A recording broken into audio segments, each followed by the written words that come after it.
Hi, welcome to the latest episode of NAMI New York State Perspectives, your show to keep you connected, supported, and inspired as we navigate the COVID-19 crisis. And today, we have a very special guest with us, a dear member of the NAMI New York State family. He's one of the inaugural recipients of our Leaders of Mental Health Awareness Awards. He's a musician and activist and all-around great guy, Matt Butler. How are you today, Matt?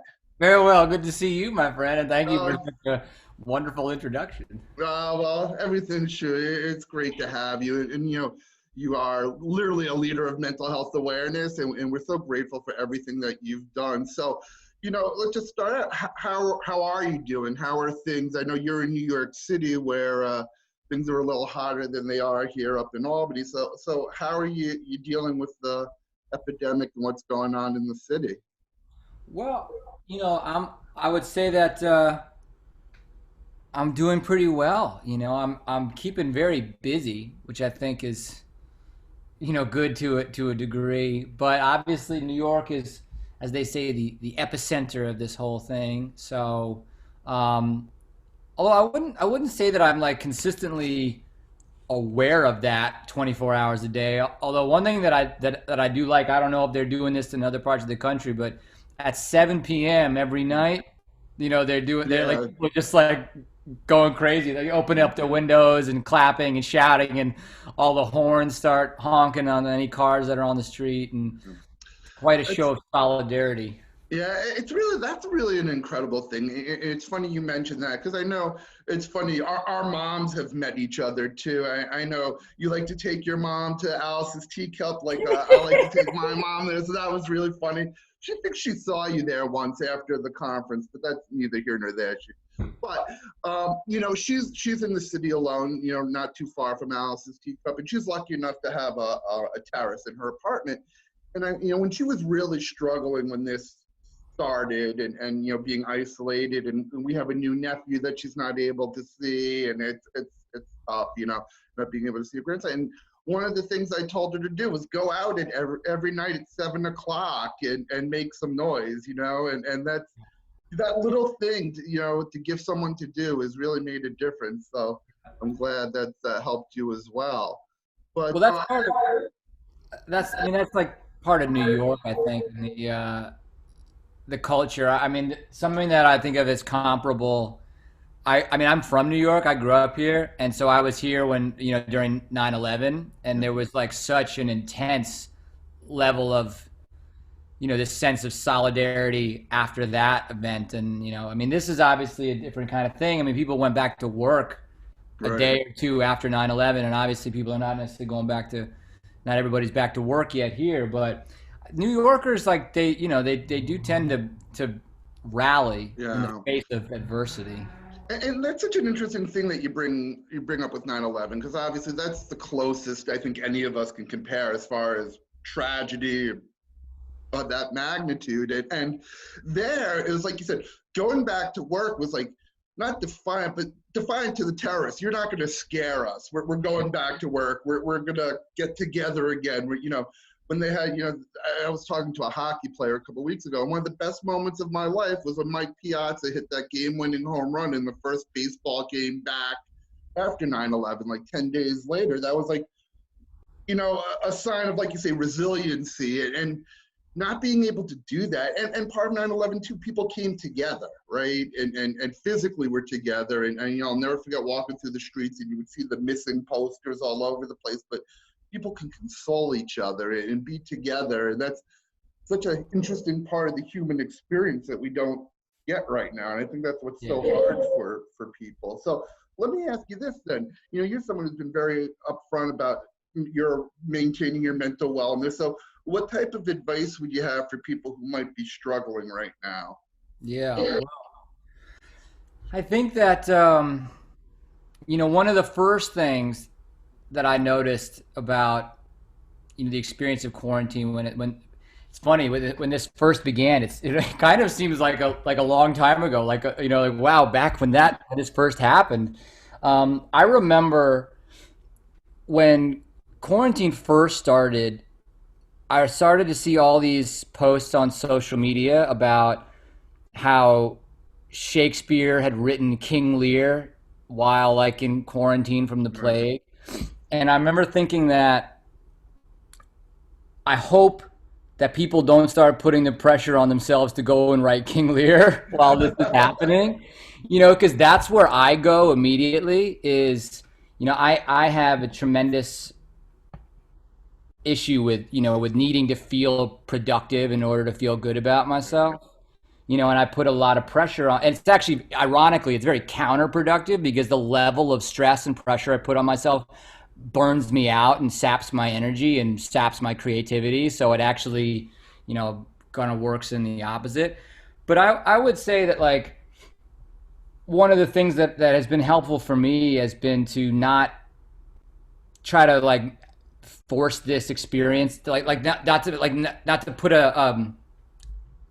a need for it to look any one way or for me to like get something out of it or look at it too opportunistically or not to put any pressure on myself to kind of handle it in any particular manner or like I said kind of have written Born to Run by the end of quarantine or something.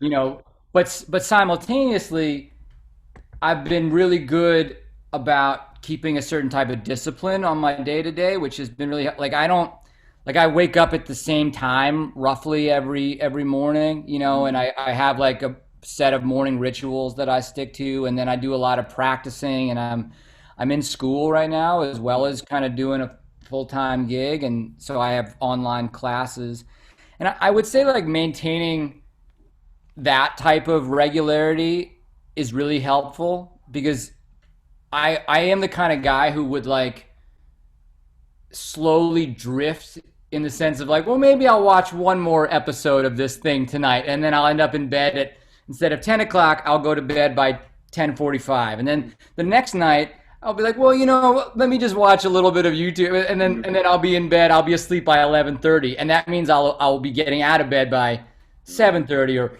8:30, and then extrapolate that curve a little bit, Yeah, yeah. and then a month into quarantine. I'm waking up at 3 in the afternoon and staying up all night, which is just not good for me at all. Right. That is a recipe for disaster. It's so funny. I know we have a mutual friend in Frank Shamrock, and Yeah. when we did the interview with him, he talked a lot about that, about keeping to your routine and staying disciplined. He kind of talks about it as like the warrior's code of, Indeed. expecting of yourself and not letting yourself slip. At this point, you're really competing with yourself, and Yeah. you kind of articulated that so well. But it's got to be tough, especially tough for you as someone who's creative and someone who's used to, interacting with audiences and getting that sort of feedback with your creativity. So obviously, the music industry has been hit very hard. Touring musicians like you, luckily you have your fingers in a lot of different pots. So you're like you say, you're going to school. You're not only being a musician, but that's gotta be very hard too, not being able to perform and tour and do what you love most, right? Well, it's certainly an adjustment, and I would say, I mean, I'm the school I'm in music school. So I'm actually like taking classes online on, how to do sight reading and various types of music stuff that I never learned. But I have been doing virtual concerts. So I've been doing them on Zoom, and then I've been doing them on Facebook Live and various different kinds. But the experience of doing a virtual concert is obviously not the same thing as doing a real concert.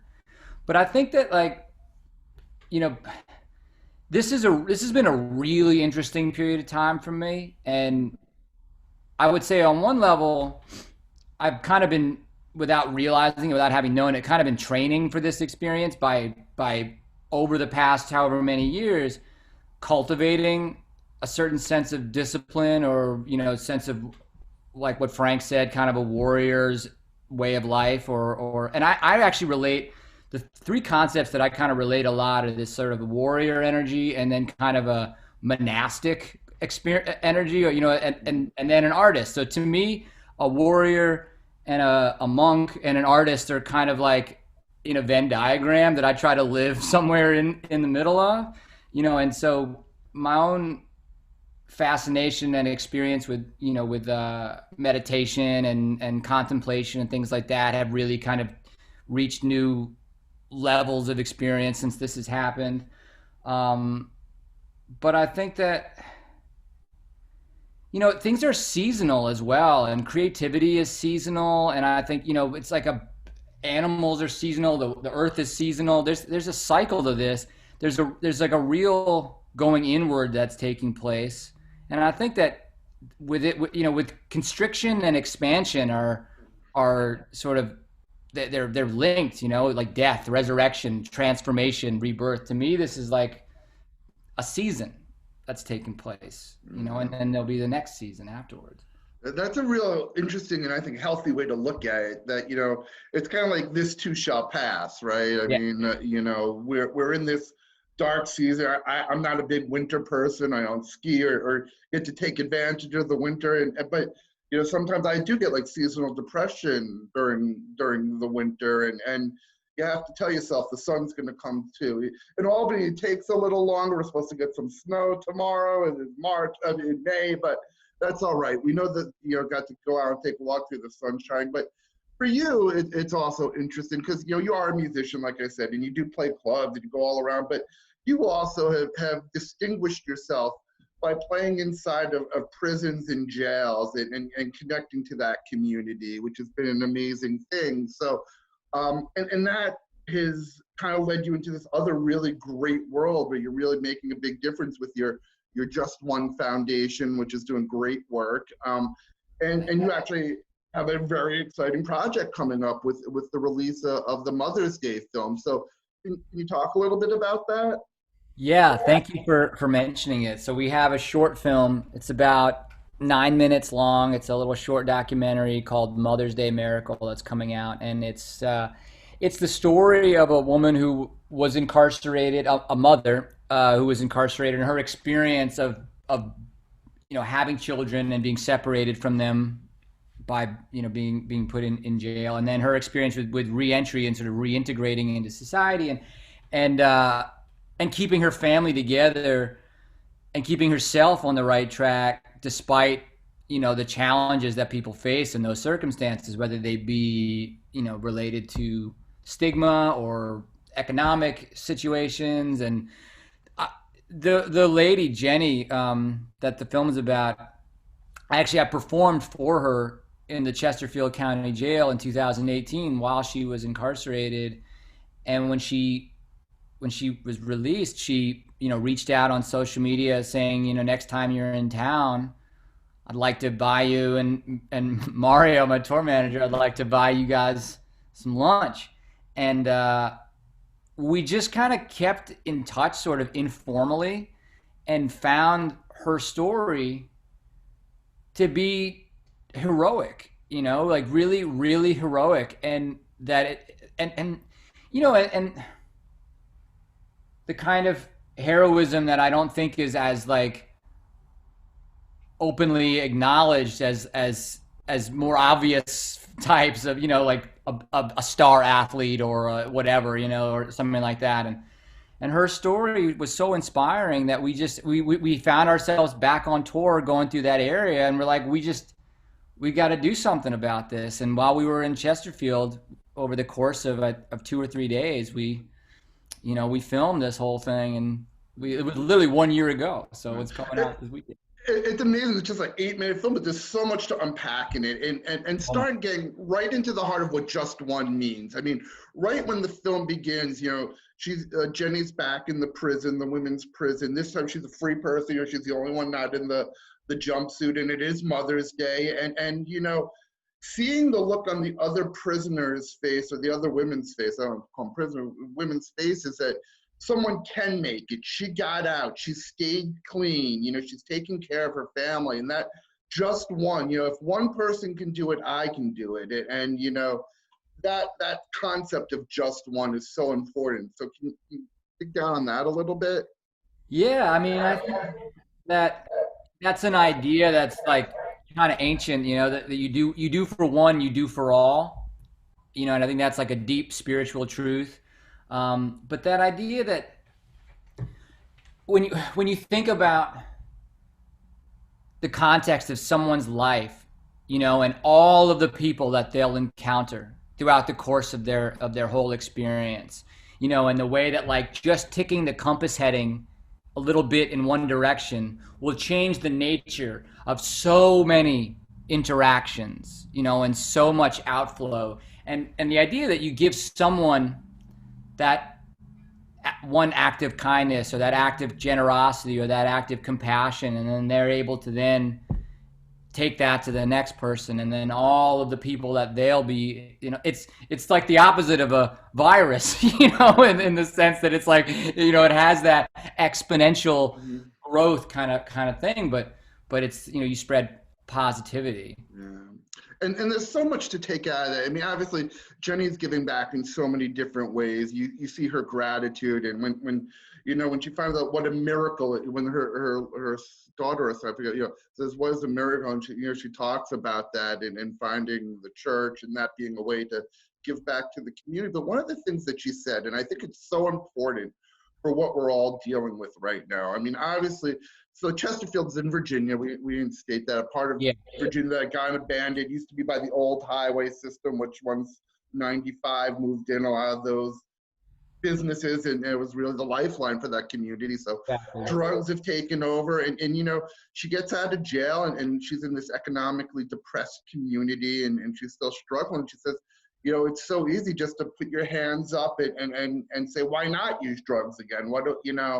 And I think for people who are struggling right now with what's going on and the uncertainty and you don't know when this is going to end or when things are going to get better. For someone who's used to having that as a crutch, it's so easy to slide back to that. So the fact that, she worked so hard to stay clean, and I think that's something a lot of people who are struggling with, who have used that before, are struggling with now. So about that. Well, yeah, I mean, I think that one of the things that was really wonderful about where Jenny was at, personally, when she got released from jail, and she would speak to this in her own words. I'm sort of putting words in her mouth, but I think she was at a spot where she was very aware that any problem she had, using drugs again, was not going to make it better.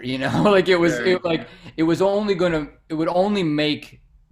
exacerbate any problems that she had. And she, for whatever reason, had the tools and the awareness available to her at that moment in time.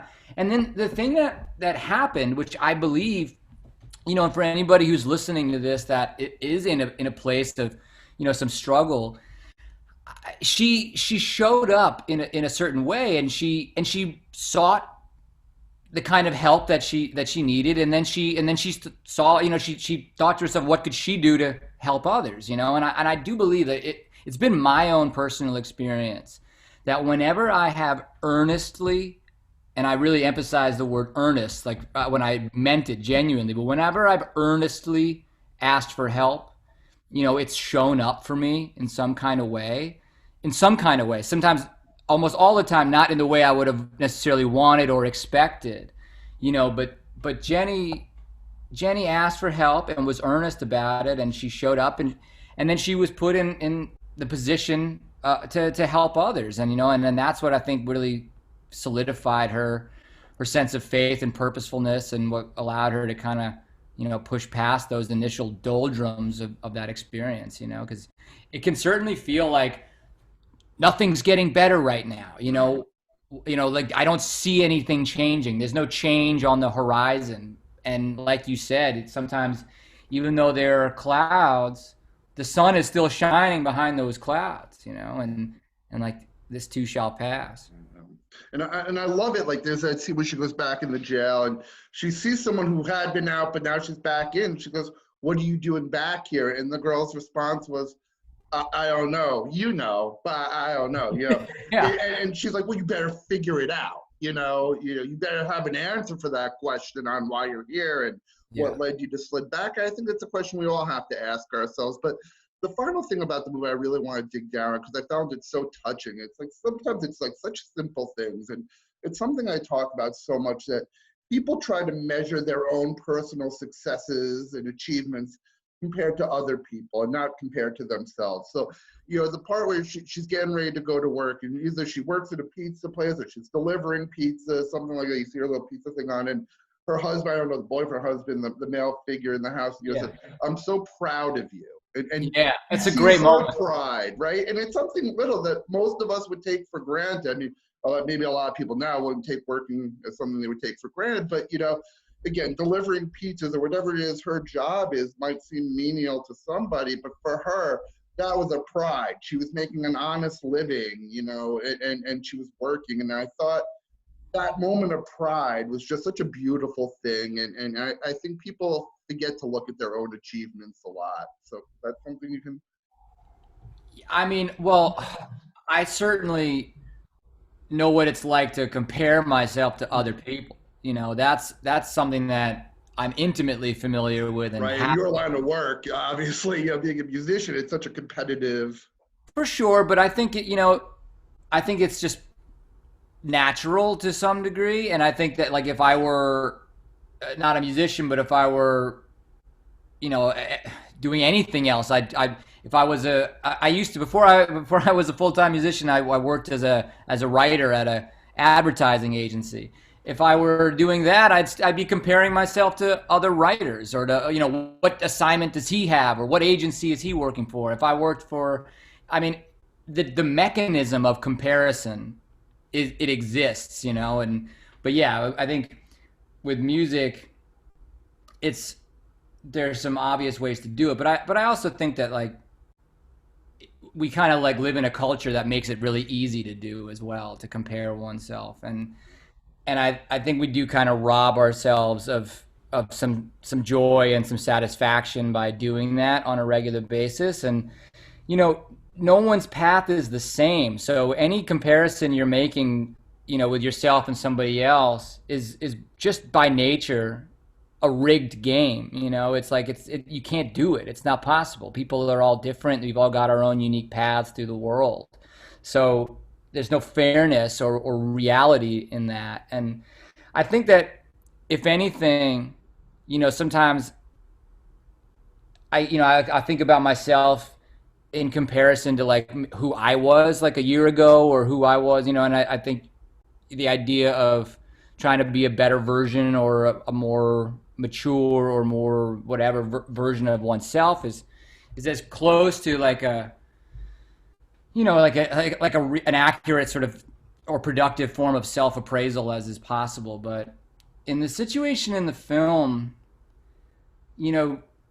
she was just really dead on at that point as far as what was important in life. It was like a great thing, as it captured her at that moment in time, where she had this sort of radical reassessment of what's valuable, what her values were. And I think that's kind of what's going on to a degree with the pandemic as well. So I think people are being forced to reassess what's really meaningful. And she was at that point where she's like,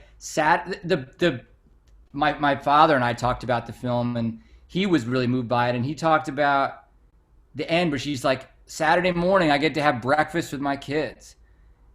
And that was that was it. That was, and in reality, that is the kind of thing that's truly important. And I think we tend to kind of drift from that. Mm. And the film captured her at just such a wonderful moment, where she was just so centered as far as those kinds of ideas go. She just was tapped into what was really important to her.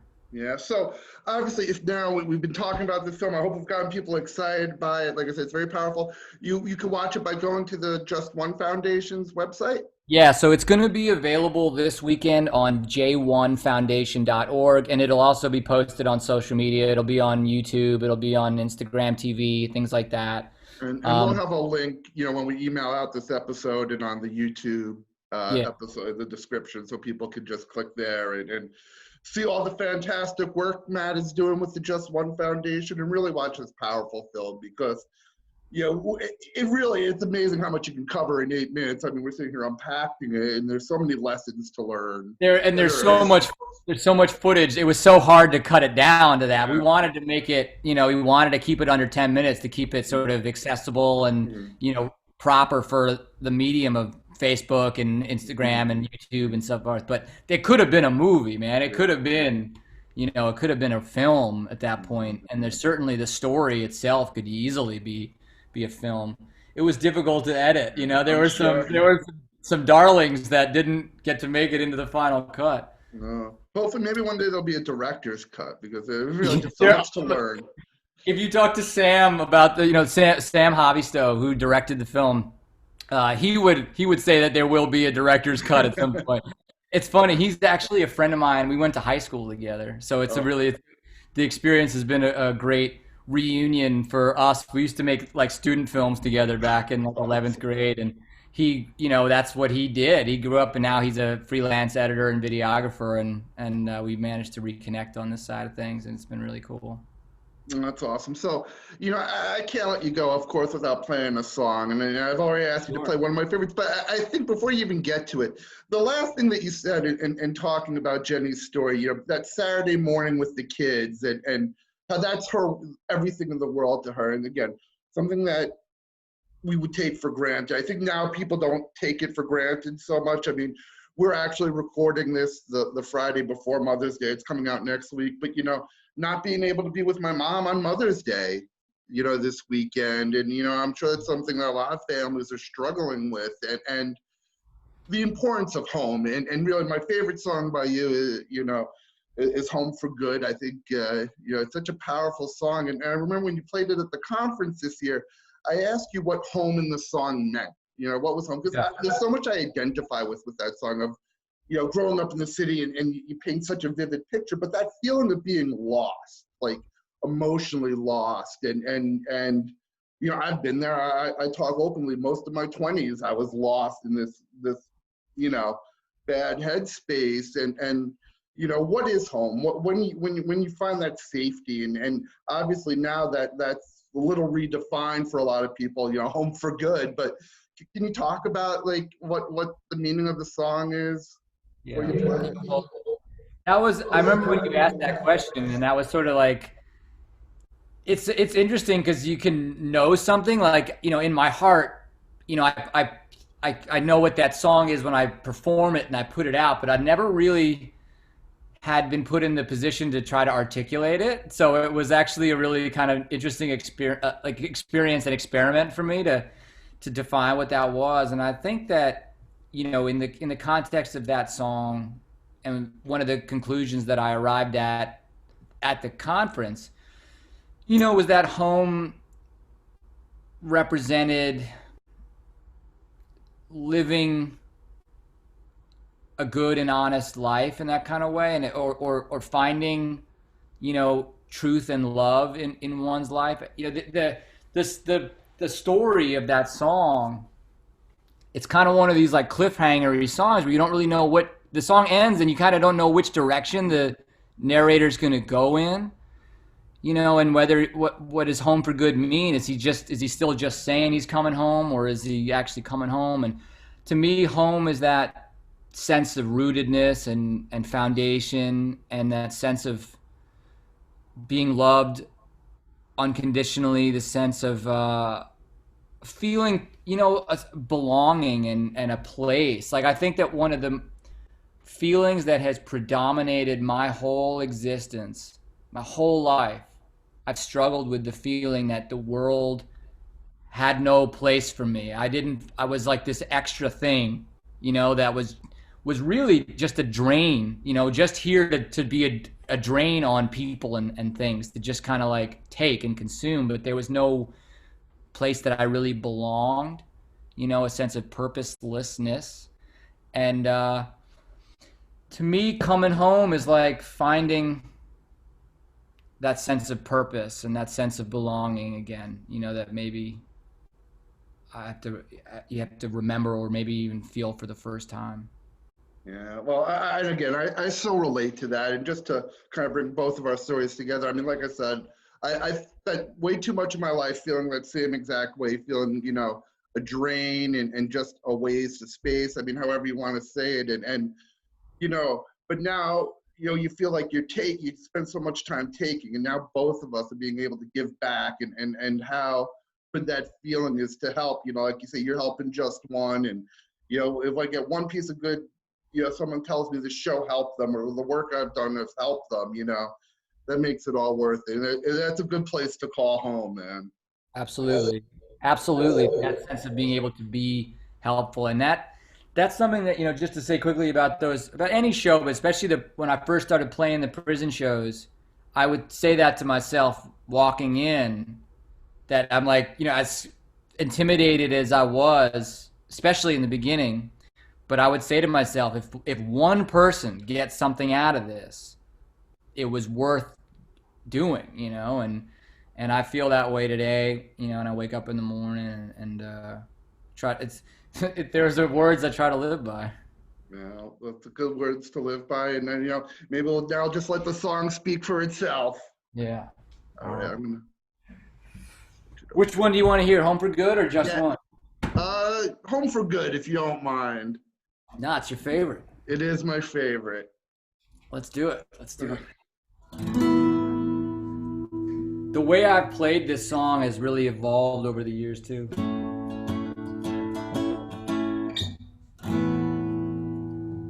Thanks for having me, Matt. Oh, of course. Thank you for doing this. Yeah.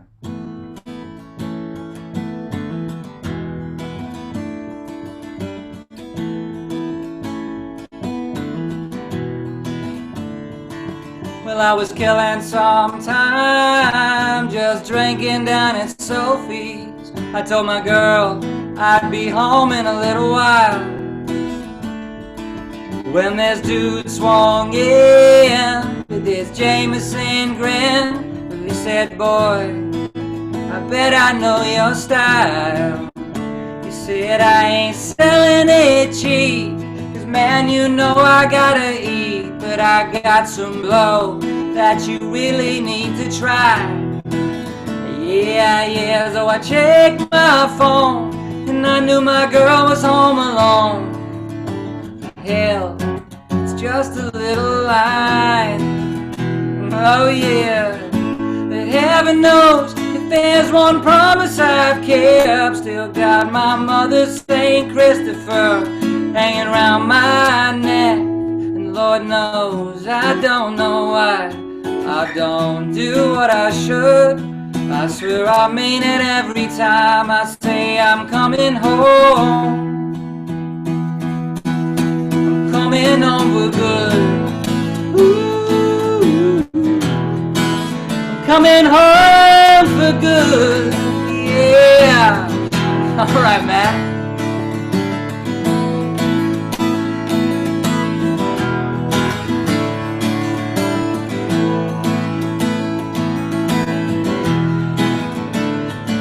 Now I've been up all night, dragged myself across the Bowery, with my boots barely hanging from my feet.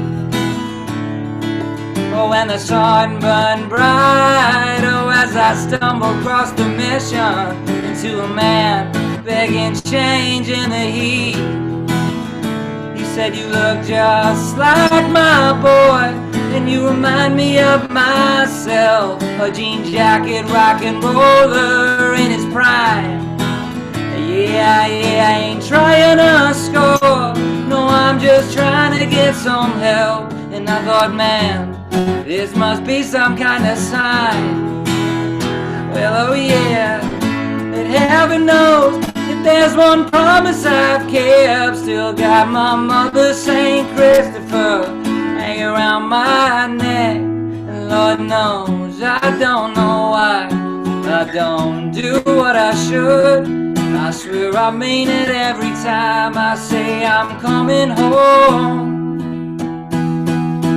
I'm coming home for good. Ooh. Coming home for good. Yeah. All right.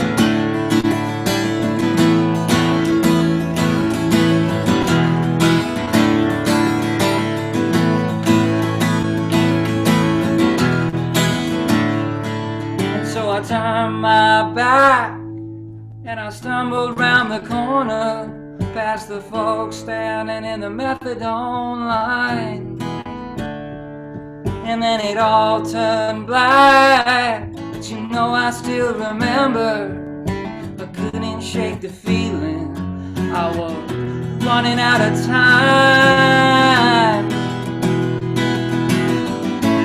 Heaven knows if there's one promise I've kept, still got my mother St. Christopher hanging around my neck. And Lord knows I don't know why I don't do what I should. I swear I mean it every time I say I'm coming home.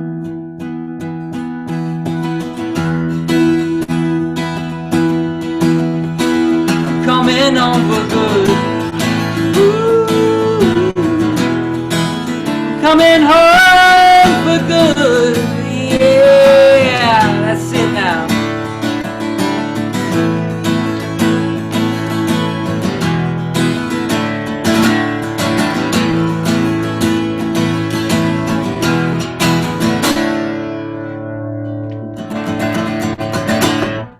All right. Oh, that was, I can't thank you enough. Oh, that was great.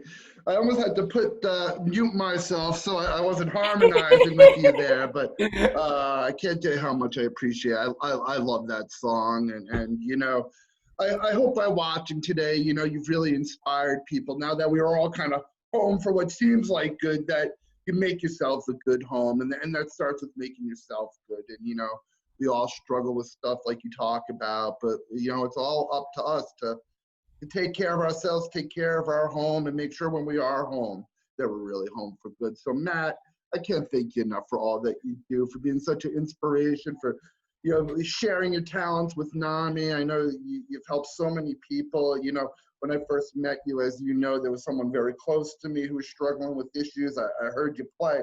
I'm sitting there with tears coming down my eyes, and you know, I had you sign the CD to them, and I sent them with a really long letter. And you know, when you talk about helping just one, you help somebody very close to me, and I can never thank you enough for that, and never thank you enough for being such a great friend to NAMI, for doing this. So, you know, again, please, people, you can check out mattbutler.com if you want to learn, right? Mattbutler.com for Matt Butler's song. Matt Butler songs. We'll have a link to that as well. And Just One Foundation will have a link to learn more about the fantastic work Matt's doing. So Matt, again, just thank you so much for being a part of this. My pleasure, man. Thank you so much for having me. Oh, of course. And thank you so much for watching. We hope you learned a lot today, and you know, hopefully help keep your home nice and tidy. And as we say with everything around NAMI, hope starts with you. So thank you, and we'll see you next time on NAMI New York State Perspective. Indeed.